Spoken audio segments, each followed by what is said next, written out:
नमस्कार। सोचिए, एक बहुत बड़ा युद्ध बस शुरू ही होने वाला है और मैदान के बीचों बीच सबसे बड़ा योद्धा अपने ही परिवार के खिलाफ लड़ने से मना कर देता है। आज हम उसी एक बातचीत की गहराई में उतरेंगे जिसने ना सिर्फ एक युद्ध का बल्कि इतिहास का रुख बदल दिया। ये कहानी है एक ऐसे इंसान की जो अपने कर्तव्य और अपनी भावनाओं के बीच फंस गया था। कभी सोचा है कि क्या हो अगर आपका कर्तव्य ही आपको गलत लगने लगे? मतलब एक ऐसा काम जिसे करना आपकी जिम्मेदारी है पर आपका ज़मीर गवाही न दे। ऐसी सिचुएशन में कोई क्या करे? यही सवाल इस पूरी कहानी की जड़ है और इसी कश्मकश को आज हम समझने वाले हैं। तो चलिए कहानी की शुरुआत करते हैं एक हीरो के सबसे कमजोर लम्हे से। एक ऐसा पल जब दुनिया का सबसे महान माना जाने वाला योद्धा रणभूमि में अपने हथियार डाल देता है। देखिए, माहौल पूरा तैयार है, शंख बज चुके हैं, सेनाएं आमने सामने हैं, पर जैसे ही अर्जुन नजर उठाते हैं तो उन्हें सामने कोई दुश्मन नजर नहीं आता। उन्हें दिखते हैं अपने ही लोग, अपने दादा, अपने गुरु, अपने भाई। और बस उसी पल लड़ने का सारा जोश, सारा संकल्प मानो भाप बनकर उड़ जाता है। उनकी हिम्मत पूरी तरह टूट जाती है। और ये जो संकट था ना, वो सिर्फ दिमागी नहीं था, इसका असर उनके पूरे शरीर पर हो रहा था। वो खुद कहते हैं, मेरे अंग ढीले पड़ रहे हैं, मेरा मुंह सूखा जा रहा है, पूरा शरीर कांप रहा है। आप इन शब्दों से अंदाजा लगा सकते हैं कि वो किस हद तक टूट चुके थे, कितने बेबस महसूस कर रहे थे। असल में अर्जुन को लड़ाई से डर नहीं लग रहा था। नहीं, उन्हें डर लग रहा था उस जीत से जो इस लड़ाई के बाद मिलती। उनका सवाल बहुत सीधा और सच्चा था, अपनों को मारकर हम सुखी कैसे हो सकते हैं? और बस यही वो सवाल था, यही वो नैतिक उलझन थी जिसने उन्हें बिल्कुल शक्तिहीन कर दिया था। और ठीक इसी पल में, जब अर्जुन पूरी तरह बिखर चुके थे, कहानी में एंट्री होती है दूसरे और सबसे जरूरी किरदार की। उनके सारथी, उनके गाइड, उनके दोस्त कृष्ण, जो इस पूरी सिचुएशन को एकदम ही अलग नजरिए से देख रहे थे। अब देखिए, कृष्ण उन्हें कोई दिलासा या सांत्वना नहीं देते, बल्कि उनके पहले शब्द थोड़े कठोर लगते हैं, लेकिन उनमें एक गहरी समझ छिपी है। वो कहते हैं, ये कमजोरी तुम पर शोभा नहीं देती, इससे स्वर्ग नहीं सिर्फ बदनामी मिलेगी। उठो। ये सिर्फ शब्द नहीं थे, ये अर्जुन के लिए एक सीधी चुनौती थी। उठो और सामना करो।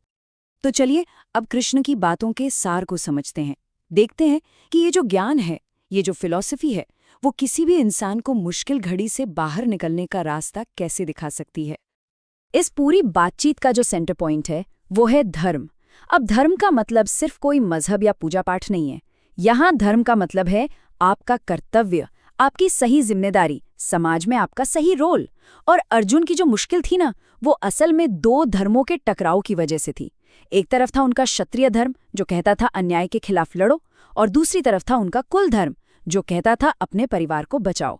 वो इन्हीं दो के बीच में फंस गए थे। यहाँ कृष्ण कर्म करने के दो तरीकों में एक बहुत बड़ा फर्क बताते हैं।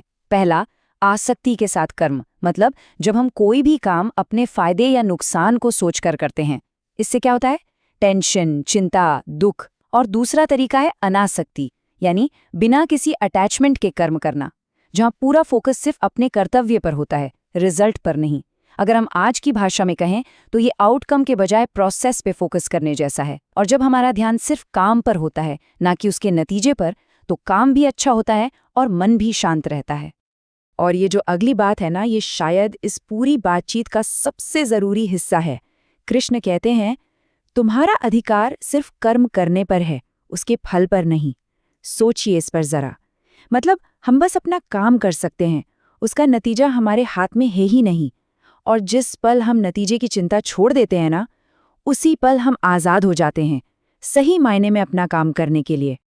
तो अब ये बातचीत बाहरी दुनिया यानी एक्शन से हटकर अंदर की दुनिया की तरफ मुड़ती है। कृष्ण अब बात करते हैं आत्मा की, हमारे असली स्वरूप की। यहाँ उनके ज्ञान की एक और गहरी परत खुलती है। कृष्ण अर्जुन को समझाते हैं कि जिसे हम मौत समझते हैं ना, वो असल में अंत है ही नहीं। वो कहते हैं कि हमारा जो असली मैं है, जो आत्मा है, वो न कभी पैदा होती है न कभी मरती है। वो तो हमेशा से थी और हमेशा रहेगी। और आप सोचिए, इस एक विचार ने अर्जुन के मन से अपनों को मारने का जो डर था, उसे जड़ से बदल दिया होगा। और इस गहरी बात को समझाने के लिए वो एक बहुत ही सिंपल सा उदाहरण देते हैं, कपड़ों का।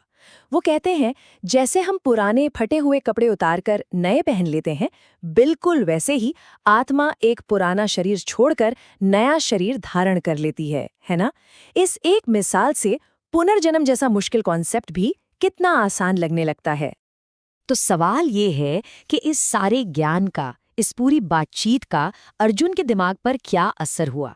चलिए देखते हैं कि कैसे उनकी जो उलझन थी वो एक गहरी स्पष्टता में बदल गई। अगर हम कृष्ण की पूरी गाइडेंस को 3 आसान स्टेप्स में बांटें तो वो कुछ ऐसे होंगे। स्टेप 1, अपने दुख को मानो, उसे एक्सेप्ट करो, लेकिन उसमें डूब मत जाओ, उससे ऊपर उठो। स्टेप 2, ये समझो कि आपका असली वजूद ये शरीर नहीं बल्कि वो अमर आत्मा है। और स्टेप 3, बिना रिजल्ट की टेंशन लिए बस अपना कर्तव्य निभाओ, अपना धर्म पूरा करो। और आखिरकार अर्जुन का ट्रांसफॉर्मेशन पूरा होता है, और इस बात का सबूत उनके अपने ही शब्द हैं। वो कहते हैं, मेरा सारा भ्रम, मेरा मोह अब खत्म हो गया है।